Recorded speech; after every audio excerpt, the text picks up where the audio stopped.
Hello and welcome to Bilade sir classes. तर बघा, आज आपण परत chapter number 1 reproduction in lower and higher plant शिकतोय. याच्यामधला आजचा आपला जो टॉपिक आपल्याला कव्हर करायचा आहे त्याला म्हणतात मायक्रोस्पोरोजिनेसिस.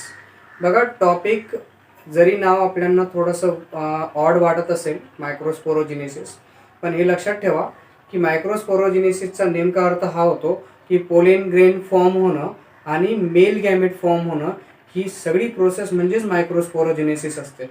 म्हणजे बघा की मायक्रोस्पोरोजिनेसिस नेमकं काय पद्धत आहे किंवा काय म्हटलं जातं. तर तुम्ही मागच्या तासामध्ये पाहिलं असेल किंवा स्क्रीनवर सुद्धा तुम्ही पाहतायत की तुम्हाला दिसतंय की मायक्रोस्पोर मदर सेलच्या बद्दल आपण बोललो होतो. आता ही जी मायक्रोस्पोर मदर सेल आहे, या मायक्रोस्पोर मदर सेलच्या मध्ये मेओसिस व्हायला सुरुवात होतं. बघा, मी पहिले सुरुवातीलाच बोललो होतो की every living organism made from the cell and the multiple cell divisions, म्हणजे खूप सारे सेल डिव्हिजन्स होतात आणि सेल डिव्हिजन होऊन एक लिव्हिंग ऑर्गॅनिझम फॉर्म व्हायला सुरुवात होते. तसंच ही जी मायक्रोस्पोर मदर सेल आहे हिच्यामध्ये सेल डिव्हिजन होतं आणि सेल डिव्हिजन होऊन, हे सेल डिव्हिजन म्हणजे मेओसिस नावाचं सेल डिव्हिजन. मेओसिस मध्ये काय असतं माहिती का, की जो डिप्लॉइड नंबर ऑफ क्रोमोझोम असतो, म्हणजे जी सेल डिप्लॉइड आहे ज्याच्यामध्ये पेअरमध्ये क्रोमोझोम्स आहेत, हे डिवाइड होऊन हॅप्लॉइड नंबर ऑफ क्रोमोझोम तयार होतात. म्हणजे फक्त एकच सिंगल क्रोमोझोम त्या सेलच्या मध्ये जातात. म्हणून डिप्लॉइडचे हॅप्लॉइड होणं ही जी पद्धत असते किंवा ही जी सेल डिव्हिजन असते त्याला म्हटलं जातं मेओसिस. आणि अशी मेओसिस जी आहे ती मायक्रोस्पोर मदर सेल काय करते, स्वतःमध्ये घेते. म्हणजे मायक्रोस्पोर मदर सेलचं मेओसिस होतं आणि मेओसिस होऊन 4 हॅप्लॉइड मायक्रोस्पोर बनतात. म्हणजे मायक्रोस्पोर यालाच एक नाव दिलं जातं पोलेन ग्रेन्स. म्हणजे हे समजून घ्या की मायक्रोस्पोर मदर सेलच्या मध्ये मेओसिस व्हायला सुरुवात करेल आणि मेओसिस जर झालं तर या मेओसिसने 4 हॅप्लॉइड सेल तयार होतील आणि या 4 हॅप्लॉइड सेल म्हणजेच मायक्रोस्पोर्स. आणि या मायक्रोस्पोरलाच म्हटलं गेलं पोलेन ग्रेन. म्हणजे सिम्पली मी तुम्हाला सांगितलं की मायक्रोस्पोरोजिनेसिसचा अर्थ होतो पोलेन ग्रेन तयार होणं. मायक्रोस्पोरोजिनेसिसचाच अर्थ होतो पोलेन ग्रेन तयार होणं. तर पोलेन ग्रेन तयार कोणत्या सेल पासून होतात, तर पोलेन ग्रेन तयार होतात मायक्रोस्पोर मदर सेलच्या पासून. कारण मायक्रोस्पोर मदर सेलच्या मध्येच मेओसिस होतं आणि मेओसिस होऊनच त्याच्यापासून 4 हॅप्लॉइड सेल तयार होतात. याच हॅप्लॉइड सेलचं नाव असतं पोलेन ग्रेन. आता बघा की 4 हॅप्लॉइड सेलला टेट्रेड म्हणून ओळखलं जातं. आपलं जे पुस्तक आहे बायोलॉजीचं त्याला टेट्रेड नाव देतं. बघा, टेट्रेड म्हणजे 4चा, टेट्रेडचा अर्थच होतो 4 सेल. म्हणजे ही जी मायक्रोस्पोर मदर सेल आहे, एक सेल पासून 4 तुम्हाला हॅप्लॉइड सेल फॉर्म होताना दिसतील. म्हणजे एक मदर सेल पासून, एक मायक्रोस्पोर मदर सेलच्या पासून 4 पोलेन ग्रेन तयार होतात. बघा, ऐकून घ्या, या पोलेन ग्रेन अजूनही डिवाइड झालेली नाही आहे. म्हणजे पोलेन ग्रेन तयार होत आहेत आणि पूर्ण मायक्रोस्पोरोजिनेसिस जिथे झालं असेल त्यावेळेस पोलेन ग्रेनच्या मधल्या साईडच्या मध्ये तुम्हाला गॅमेट्स दिसतील. म्हणजे मेल गॅमेट जे आहेत त्याच्यामध्ये 2 मेल गॅमेट फॉर्म होतात एका पोलेन ग्रेनच्या मध्ये, जे तुम्हाला स्क्रीनवर चित्र दिसतंय. आता हे जी पोलेन ग्रेन आहे, म्हणजे आपण ज्याला पोलेन ग्रेन म्हणतोय, म्हणजे आपण ज्याला मायक्रोस्पोर नाव देतोय, हे जे मायक्रोस्पोर आहे याचं आपल्याला स्ट्रक्चर पाहायचं आहे. ऍक्च्युली ते दिसायला कसं असतं, पोलेन ग्रेनच्या मध्ये काय असतात, पोलेन ग्रेन वरून कशी दिसते, त्याच्या मधल्या साईडमध्ये काय असतं आणि गॅमेट्स कुठे असतात, मेल गॅमेट्स कुठे असतात, तर हे आपल्याला स्ट्रक्चरच्या मध्ये सांगितलं जाईल. आणि त्याची जी पोलेन ग्रेन आहे त्याचे वेगवेगळे भाग जे आहेत त्यांना नावं कशी दिली जातात ते तुम्हाला इथे दिसायला भेटेल. तर तुम्हाला स्क्रीनवर चित्र दिसतं जे की त्या पद्धतीने या ज्या पोलेन ग्रेन्स आहेत त्याचं स्ट्रक्चर असतं. पण ते आपण बोलून घेऊ की काय नेमकं असतं याच्यामध्ये. तर नीट ऐकून घ्या, या ज्या पोलेन ग्रेन्स असतात त्यांना नॉन मोटाईल म्हटलं जातं. तर बघा, नॉन मोटाईलचा अर्थ होतो की जे स्वतःहून चालवून एका ठिकाणाहून दुसरीकडे जाऊ शकत नाही, त्यांना नॉन मोटाईल म्हटलं जातं. त्याचा अर्थ असा आहे की पोलेन ग्रेन अँथरवर तयार जरी झाल्या असतील तरी सुद्धा त्यांना स्वतःहून ह्या स्टिग्मापर्यंत पोहोचू शकत नाही आणि त्यांना पोहोचवण्याचं काम व्हेक्टर्स करतात. व्हेक्टर म्हणजे मधमाशा त्या फुलावर येतात, अँथरवर बसतात आणि अँथरवर बसून त्यांच्या पायांना पोलेन ग्रेन चिपकतात आणि त्या पोलेन ग्रेन त्या मधमाशा घेऊन जातात. म्हणजे दुसरा कोणीतरी व्हेक्टर येईल आणि तो त्या मधमाशा घेऊन, तो ते पोलेन ग्रेन घेऊन जाईल. म्हणजे दुसरा कोणीतरी असा येईल की ज्याच्या पायाला त्या पोलेन ग्रेन चिपकतील किंवा तो त्या पोलेन ग्रेन घेऊन जाईल स्टिग्मापर्यंत. म्हणून हे जे पोलेन ग्रेन्स असतात ऍक्च्युली पाहायला गेलं तर ते नॉन मोटाईल असतात, ज्याला आपण मायक्रोस्पोर म्हणतोय. नीट ऐकून घ्या, परत सांगतोय की मायक्रोस्पोरचाच अर्थ होतो पोलेन ग्रेन्स. आणि ह्या ज्या पोलेन ग्रेन्स आहेत आपल्या त्या नॉन मोटाईल असतात आणि हॅप्लॉइड असतात. मी पहिले बोललोय की सेल डिव्हिजन होईल आणि डिप्लॉइड नंबर म्हणजे जोडीमध्ये असणारे क्रोमोझोम सिंगल क्रोमोझोम सेलमध्ये अवेलेबल असतील. तर ह्या नॉन मोटाईल असतात, हॅप्लॉइड असतात आणि युनिसेल्युलर असतात. म्हणजे एकच सेल आहे, ती पुरी पोलेन ग्रेन एकच सेल आहे आणि त्या पोलेन ग्रेनच्या मध्ये 2 गॅमेट्स आपल्याला सापडतील. आणि एक गोष्ट अशी की ही युनिन्यूक्लिएटेड असते. म्हणजे ज्या युनिन्यूक्लिएटेड त्याला म्हटलं जातं की ज्याच्यामध्ये एकच न्यूक्लियस असतो, प्रत्येक सेलच्या मध्ये न्यूक्लियस सापडतो. ठीक आहे, every cell carrying a nucleus. न्यूक्लियसच्या मध्ये क्रोमोझोम्स असतात आणि क्रोमोझोमच्या वरती डीएनए असतो आणि डीएनए क्रोमोझोमच्या वरती जीन्स असतात आणि जीन्स ऍक्च्युली म्हणजे पूर्ण क्रोमोझोमच डीएनए बनलेला असतो. त्यामुळे नीट लक्षात ठेवा की ही जी पोलेन ग्रेन असते ती आपली नॉन मोटाईल असते, स्वतःहून चालू शकत नाही. हॅप्लॉइड असते म्हणजे सिंगल क्रोमोझोम सेलच्या न्यूक्लियसच्या मध्ये असतात. युनिन्यूक्लिएटेड असतात म्हणजे एकच न्यूक्लियस याच्यामध्ये तुम्हाला दिसायला भेटेल. तर ह्या पद्धतीने ही आपली जी पोलेन ग्रेन्स आहेत ती नॉन मोटाईल, हॅप्लॉइड, युनिसेल्युलर और 1 न्यूक्लियस वाली असते. आता इकडे लक्ष द्या, it has a 2 layer wall called as an sporoderm. बघा ऐकून घ्या, पोलेन ग्रेन जी बनते ती 2 लेअरची बनलेली असते आणि त्या 2 लेअरलाच म्हटलं जातं स्पोरोड्रम. म्हणजे डबल लेअर पोलेन ग्रेन तयार झालेली आहे ती पोलेन ग्रेन स्पोरोड्रम म्हणून ओळखली जाते. तर नीट लक्षात ठेवा, it has a 2 layer wall, double लेअरची वॉल आहे आणि ह्या डबल लेअरच्या वॉलला म्हटलं जातं स्पोरोड्रम. आता ऐका, ही जी स्पोरोड्रमची केस चालू आहे ना त्याच्यामध्ये आउटर थिक लेअर जी असते म्हणजे एकदम बाहेरची लेअर, 2 लेअर, एक मधली लेअर आहे एक बाहेरची लेअर आहे, त्याला म्हणून त्याने डबल लेअर हे नाव दिलं. तर डबल लेअरच्या मध्ये जी बाहेरची लेअर आहे जी बाहेरून तुम्हाला दिसते स्क्रीनच्या वरती, ती पहा की आउटर जी थिक लेअर तुम्हाला दिसते जाड आहे, एकदम कडक आहे. कडक म्हणण्यापेक्षा मी म्हणेल की थिक लेअर आहे. ह्या थिक लेअरला जी बाहेरची लेअर असते तिला म्हटलं जातं एक्झाईन. बाहेरच्या लेअरचं नाव आहे एक्झाईन आणि मधली जी लेअर असते तिला म्हटलं जातं इंटाईन.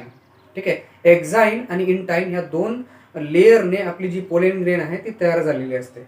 आणि अशा पोलेन ग्रेनच्या मध्ये नीट लक्षात ठेवा की exine is made up of a complex non biodegradable substance called as an sporopollenin. Non biodegradable, ऐकून घ्या, हे जे एक्झाईन बाहेरचं कव्हर आपण म्हणतो ना हे नॉन बायोडिग्रेडेबल आहे. बघा, बायोडिग्रेडेबलचा अर्थ होतो जर ते कुठे पडलं तर जमिनीमध्ये पडलं किंवा मातीमध्ये पडलं किंवा कोणी खाऊन घेतलं तर ते सडून जाईल किंवा पचून जाईल. मातीमध्ये पडलं तर सडून जाईल, कोणी खाऊन घेतलं तर पचून जाईल. पण प्रॉब्लेम हा आहे की हे नॉन बायोडिग्रेडेबल आहे.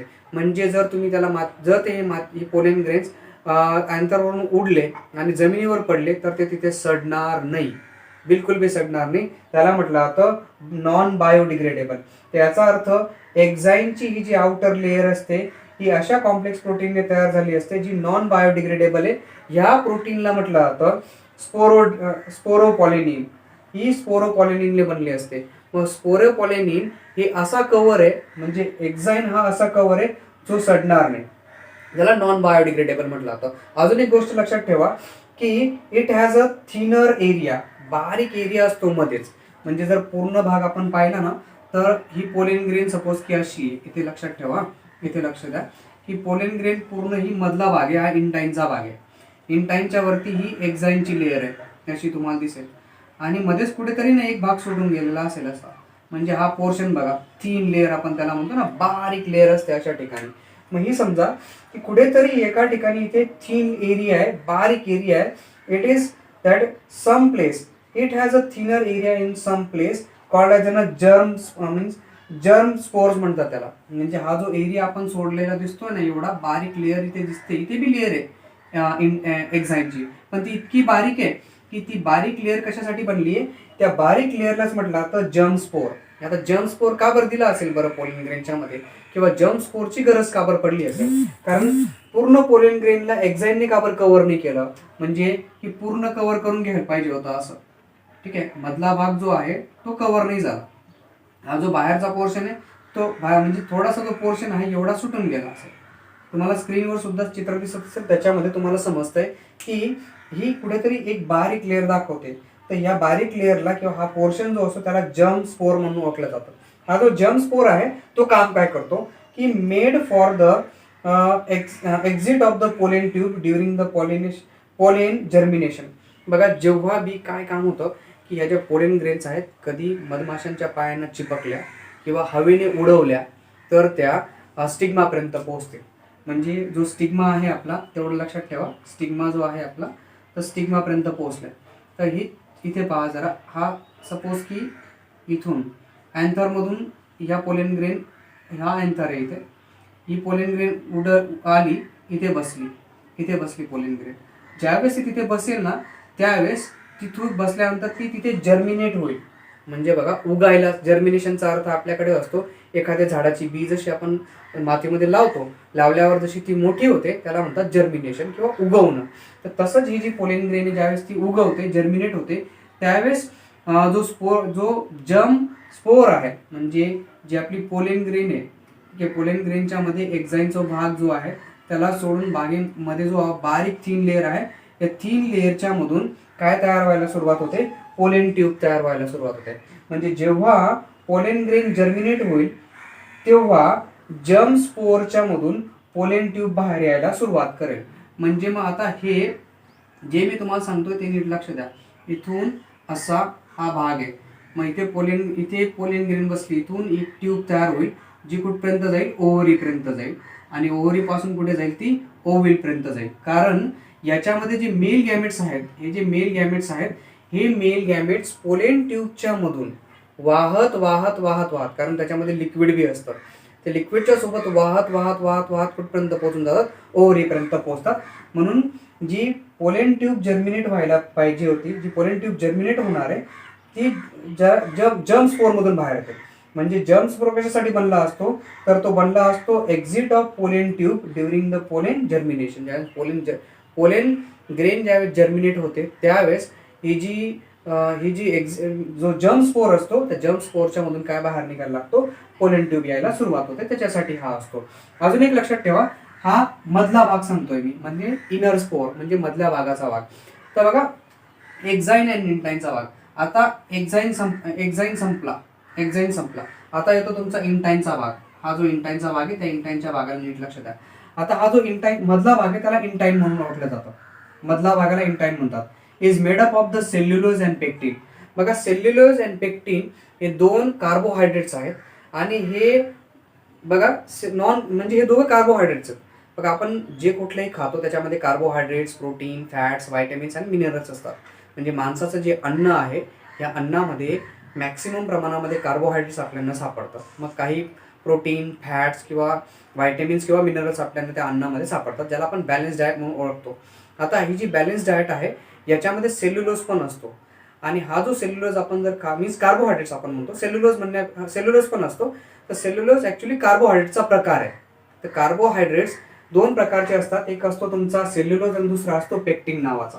तर कार्बोहायड्रेट जर माणसाने खाल्ले तर ते पचू शकतात, पण नीट ऐकून घ्या, हे जे सेल्युलोज आणि पेक्टिन आहेत हे असे कार्बोहायड्रेट्स आहेत की जे आपण खाऊन जरी घेतले तरी सुद्धा ते पचणार नाही. हे ह्युमन नॉन डायजेस्टिबल कार्बोहायड्रेट्स असतात.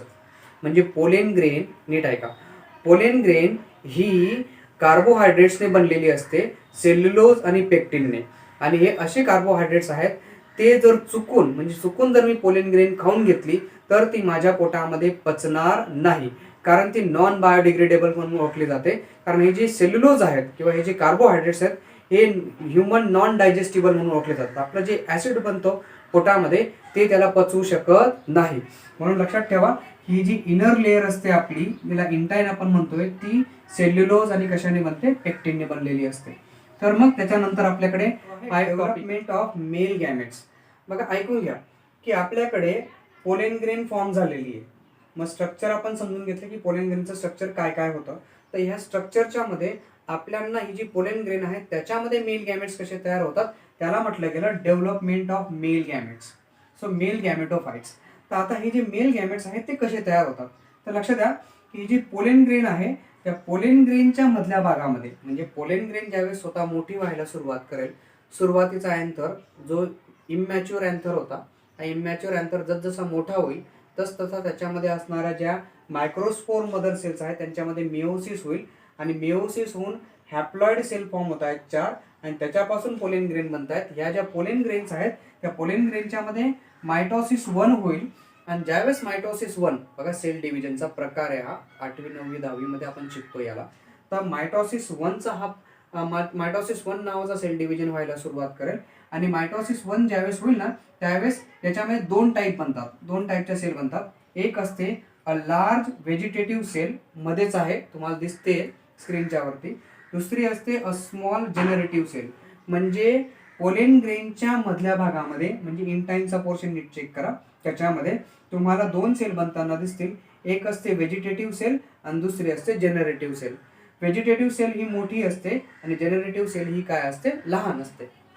तर ही जी व्हेजिटेटिव्ह सेल आहे तिच्याबद्दल आपण बोलून घेऊ की ही जी व्हेजिटेटिव्ह सेल आहे ती प्रोड्यूस होते, that it produce a pollen tube through the germ spore. तर व्हेजिटेटिव्ह सेलचं काम असतं पोलेन ट्यूब तयार करायचं आणि त्या पोलेन ट्यूबच्या माध्यमातून जे लिक्विड पोलेन ग्रेनच्या मध्ये भरलेलं आहे, जे लिक्विड पोलेन ग्रेनच्या मध्ये भरलेलं असतं, असं इथे लिक्विड असतं आणि याच्यामध्ये गॅमेट्स असतात असे.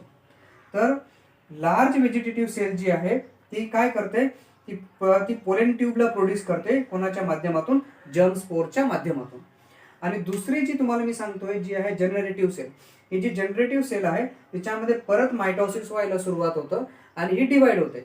आणि डिवाइड झाल्यानंतर हे जे मी तुम्हाला मेल गॅमेट सांगतोय ना, 2 मेल गॅमेट्स, या सेलच्या मध्ये जे 2 मेल गॅमेट्स आहेत ना ते जनरेटिव्ह सेलने तयार केले आहेत. म्हणजे जनरेटिव्ह सेलच्या मध्ये सेल डिव्हिजन झालं, मायटॉसिस नावाचं सेल डिव्हिजन झालं आणि या मायटॉसिसच्या मदतीने 2 हॅप्लॉइड मेल गॅमेट्स तयार झाले. म्हणजे हे समजून घ्या की कशा प्रकारे आपले जे मेल गॅमेट्स आहेत ते पोलेन ग्रेनच्या मध्ये तयार होतात. तर म्हणजे पोलेन ग्रेनच्या मध्ये मायटॉसिस होईल, मायटॉसिस 1. या मायटॉसिस 1 ने पोलेन ग्रेनच्या मध्ये व्हेजिटेटिव्ह सेल आणि जनरेटिव्ह सेल या 2 सेल तयार होतील. त्याच्यामध्ये व्हेजिटेटिव्ह सेलचं काम असेल पोलेन ट्यूब तयार करायचं जर्म स्पोरच्या माध्यमातून आणि जनरेटिव्ह सेलचं काम असतं परत डिवाइड व्हायचं पोलेन ग्रेनच्या मध्ये, ज्याच्यामध्ये तुम्हाला दिसेल की मायटॉसिस होईल आणि या जनरेटिव्ह सेल पासून 2 मेल गॅमेट्स काय होतील, पोलेन ग्रेनच्या मध्ये तयार होतील. तर मला वाटतं तुम्हाला हे जे टॉपिक आहे तो नक्की समजला असेल की कशा प्रकारे जे डेव्हलपमेंट आहे पोलेन ग्रेनचा तो झाला असेल असं. तर मग नीट लक्ष द्यावा की जी डेव्हलपमेंट ऑफ मेल गॅमेटोफाइट आहे ती कशी होते ते नीट ऐकून घ्या. की पोलेन ग्रेन याच्यामध्ये सेल डिव्हिजन व्हायला सुरुवात होतं आणि सेल डिव्हिजन झालं तर 2 प्रकारच्या सेल तयार होतात, एक असते व्हेजिटेटिव्ह सेल आणि दुसरी असते जनरेटिव्ह सेल. तर व्हेजिटेटिव्ह सेलचं काम असतं पोलेन ट्यूब तयार करायचं, ज्याच्यामधून मेल गॅमेट्स काय करतील, ओव्हरीपर्यंत पोहोचतील. आणि ज्या जनरेटिव्ह सेल्स आहेत त्यांच्यामध्ये परत डिव्हिजन होतं आणि डिव्हिजन होऊन ह्याच जनरेटिव्ह सेल काय करतात, मेल गॅमेट्स तयार करतात. यालाच म्हणतात डेव्हलपमेंट ऑफ मेल गॅमेटोफाइट. तर मला वाटतं तुम्हाला लेक्चर चांगल्या प्रकारे समजलं असेल. तर लेक्चर समजलं असेल तर लाईक, शेअर, सबस्क्राईब करायला विसरू नका. आपलं लेक्चर जास्तीत जास्त लोकांपर्यंत पोहोचवा, त्यांना सुद्धा आपल्या ज्या बायोलॉजीचं जे लेक्चर आहे ते भेटेल. आणि अजून जेवढं जास्त तुम्ही शेअर करणार, जेवढं जास्त तुम्ही त्याला लाईक करणार, इतर लोकांपर्यंत पोहोचणार, ते ट्रेंड करेल. मला सुद्धा एक मोटिवेशन भेटेल की मी तुमच्यापर्यंत अजून रोज रोज पोहोचत असेल आणि नवीन नवीन लेक्चर तुमच्यापर्यंत आणत जाईल. So thank you for watching this video.